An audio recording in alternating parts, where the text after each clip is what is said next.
Pemirsa, terima kasih Anda masih tetap setia bersama kami. Sementara itu, Saudara, puluhan warga Kecamatan Permata Bener Meriah dilakukan rapid test usai salah satu warga tersebut dinyatakan positif COVID-19 berdasarkan hasil uji swab yang dilakukan Balitbangkes Provinsi Aceh.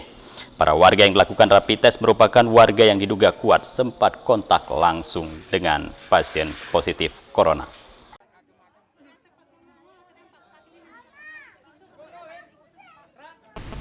Puluhan warga setempat dilakukan rapid test oleh tim gugus tugas percepatan penanganan COVID-19 Bener Meriah melalui Dinas Kesehatan setempat.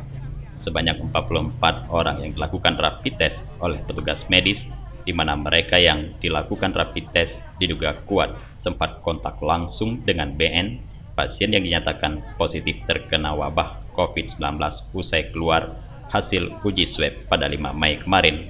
Rapid test ini tidak hanya dilakukan pada keluarga dan tetangga BN, bahkan sejumlah jamaah yang sempat diimami oleh BN juga dirapid test.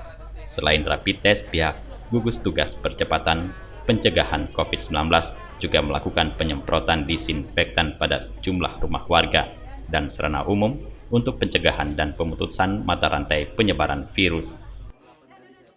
Karena sudah ada satu orang yang positif dari Kabupaten Bener Meriah hasil swab di Banda Aceh, maka pada hari ini kita langsung melakukan rapid terhadap seluruh orang yang pernah ada interaksi dengan yang bersangkutan di Kampung Pemangu ini, termasuk juga dari Penosan Jaya ini nanti akan diupayakan juga langsung di rapid, terutama yang pernah ada interaksinya dengan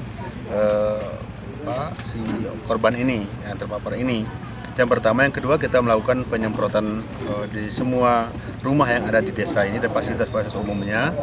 Dan yang ketiga, insya Allah besok kita koordinasi tadi dengan Dinas Kesehatan Banda Aceh Provinsi akan melakukan swab besok untuk klaster Temboro itu yang ada di Bener Meriah. Insya Allah besok akan dilakukan dan sekaligus melakukan rapid lagi di tempat ini insya Allah. BN merupakan salah satu santri yang pulang dari pesantren di Temboro, Magetan, Jakarta Timur, dan saat ini sedang menjalani perawatan di Rumah Sakit Umum Zainul Abidin Banda Aceh. Dari Bener Meriah, Tim Liputan Aceh TV melaporkan.